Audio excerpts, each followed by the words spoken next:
Hi everyone, அஸ்ஸலாமு அலைக்கும். நம்ம இன்றைக்கி இந்த வீடியோவில் பார்க்க போகிறது என்னென்னு பார்த்தீங்கன்னா, கோட் கிட்னி எப்படி செய்கிறது தான் பார்க்க போகிறோம். அதுவும் இல்லாமல் இது ஒரு புது மெத்தடில் செய்ய போகிறோம்.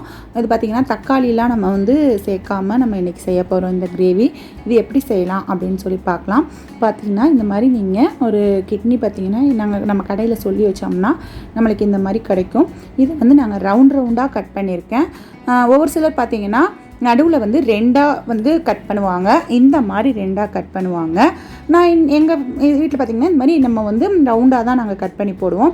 இந்த மாதிரி எல்லாம் மேலே உள்ள கொழுப்பு எல்லாமே எடுத்துகிட்டு இந்த மாதிரி ரவுண்டாக கட் பண்ணி, அதாவது நம்ம அரிசி கழுவுன தண்ணி இருக்குது பார்த்திங்களா, அந்த தண்ணியில் நீங்கள் வாஷ் பண்ணி எடுத்து வச்சுக்கோங்க. அதாவது ஒரு 6-7 தடவை கழுவிட்டு அதுக்கப்புறம் லாஸ்ட்டாக நம்ம அரிசி கழுவுன தண்ணியில் வாஷ் பண்ணி எடுத்து வச்சுக்கோங்க. அப்போ தான் எந்த வித கவுச்சியும் இல்லாமல் இருக்கும்.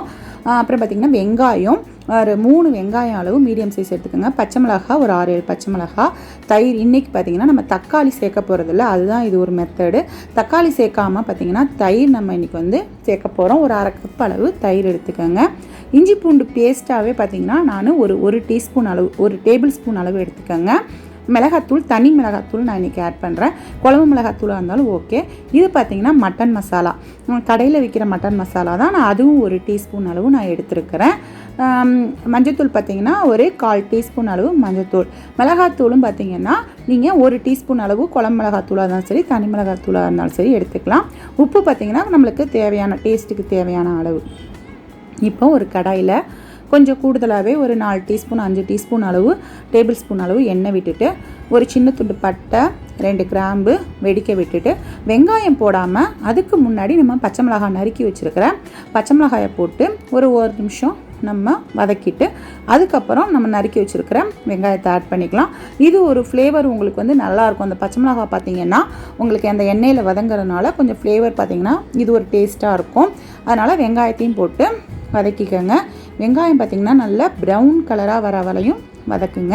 பாருங்கள், கொஞ்சம் ப்ரௌனிஷாக ஆகிடுச்சு. இப்போ இந்த ஸ்டேஜில் நம்ம கழுவி க்ளீன் பண்ணி வச்சுருக்க அந்த ஆட்டோட நம்ம கிட்னியை எல்லாத்தையும் எடுத்து போட்டு இந்த எண்ணெயிலேயே நம்ம வதக்க போகிறோம். அதாவது பார்த்திங்கன்னா நம்ம மேக்ஸிமம் குக்கர் யூஸ் பண்ண போகிறதில்ல, இந்த டவாவிலேயே தான், அதாவது பார்த்திங்கன்னா கடாயிலேயே தான் இன்றைக்கி நம்ம வேக வைக்க போகிறோம். கொஞ்சம் மீடியம் ஃப்ளேம்லேயே வச்சு நீங்கள் வேக வைக்கலாம். குக்கரில் பார்த்திங்கன்னா அந்த அளவுக்கு டேஸ்ட்டு பார்த்திங்கன்னா நம்மளுக்கு எந்த ஒரு ரெசிபியுமே கிடைக்காது. அதனால தான் அந்த காலத்துலாம் பார்த்திங்கன்னா மண் சட்டியிலே வேக வைப்பாங்க. கறி குழம்பாக இருந்தாலும் எதாக இருந்தாலும். இப்போல்லாம் நம்ம அந்த மாதிரி மெத்தடு நம்ம ட்ரை பண்ணுறதில்ல.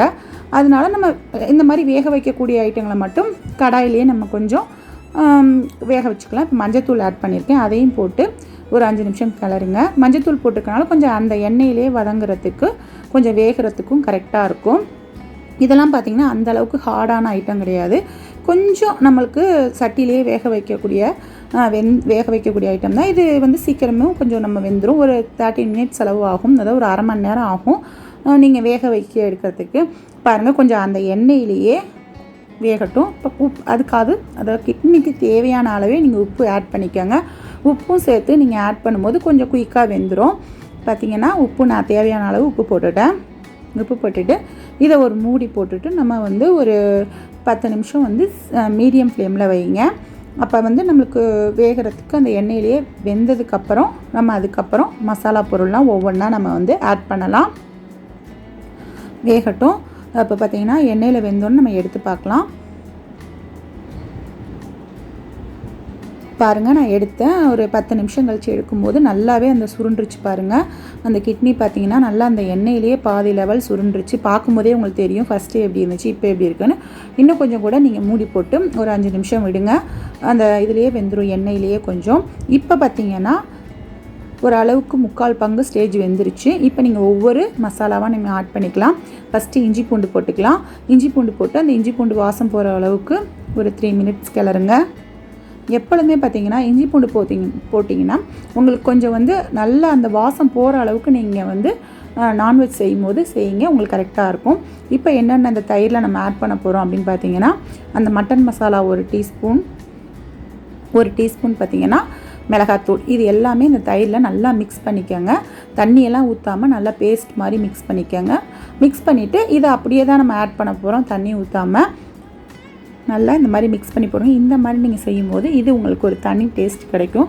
நீங்கள் இந்த மாதிரி செஞ்சு பாருங்கள். ஈரல் ஆகட்டும், இல்லை இந்த மாதிரி நம்ம கிட்னி, கோட் கிட்னி ஆகட்டும், இந்த மாதிரி நீங்கள் செய்யும்போது இது ஒரு தனி டேஸ்ட் கிடைக்கும். பாருங்கள், இப்போ நான் நம்ம வதங்கிக்கிட்டு இருந்த அந்த கிட்னிலேயே நான் அதையும் ஊற்றிட்டேன். தயிர், மிளகாத்தூள், மட்டன் மசாலா கலந்து போட்டுட்டேன்.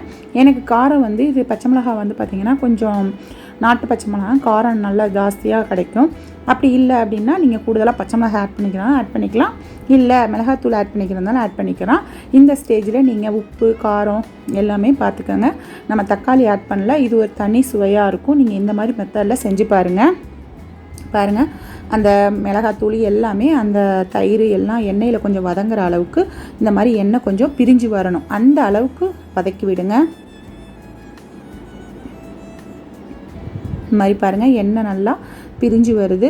மேக்ஸிமம் பார்த்திங்கன்னா மட்டன் வந்து நம்ம வந்து கறி சாப்பிட்றத விட அதனோட ஸ்பேர் பார்ட்ஸ், அதாவது தலை, போட்டி இதெல்லாம் சாப்பிட்றது உண்மையிலுமே நம்ம உடம்புக்கு ரொம்ப ஹெல்த்திங்க.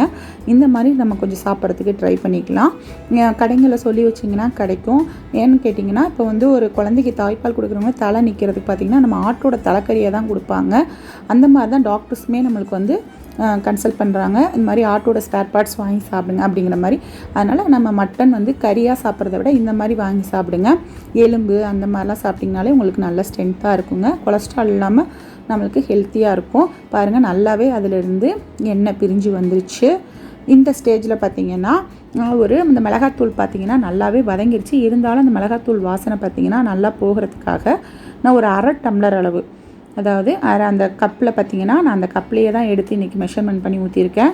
1/2 கப்பு, அதாவது 1/2 டம்ளர் அளவு ஊற்றினீங்கன்னா கரெக்டாக இருக்கும். கொஞ்சம் அது கொதிச்சு அந்த மிளகாத்தூள் வாசனை நம்ம ஆல்ரெடி எண்ணெயில் வதங்கிடுச்சு. பட் இருந்தாலும் நம்ம கொஞ்சம் தண்ணி ஊற்றி நம்ம வேக வைக்க போகிறோம். அதனால் ஒரு 1/2 டம்ளர் தண்ணியை ஊற்றி அதையுமே நல்லா ஒரு 10 நிமிஷம் மீடியம் ஃப்ளேமில் வச்சு கொதிக்க விடுங்க. நம்மளுக்கு இது ஒரு 30 மினிட்ஸ் ஆகும். பாருங்கள், அந்த தண்ணியும் வற்றி ஃபுல்லாகவே நம்மளுக்கு எண்ணெய் பிரிஞ்சு வெளியே வந்துடுச்சு. நம்மளுக்கு சூப்பரான ஒரு கிரேவி ரெடி ஆகிடுச்சு. பாருங்கள், செம்மையாக இருக்குது. பாருங்கள், கிரேவி பார்க்கும்போதே இது பார்த்திங்கன்னா சப்பாத்தி, புரோட்டா நம்மளுக்கு எல்லாத்துக்குமே இந்த கிரேவி சூப்பராக இருக்கும். இல்லை எங்களுக்கு இன்னும் கொஞ்சம் செமி கிரேவியாக வேணும்னா நீங்கள் தண்ணி ஊற்றுறீங்களா, அதில் வந்து பார்த்து கொஞ்சம் தண்ணியாகவே இருக்குங்க. இது பார்த்திங்கன்னா நல்லாவே இப்போ உங்களுக்கு வெந்துருச்சு.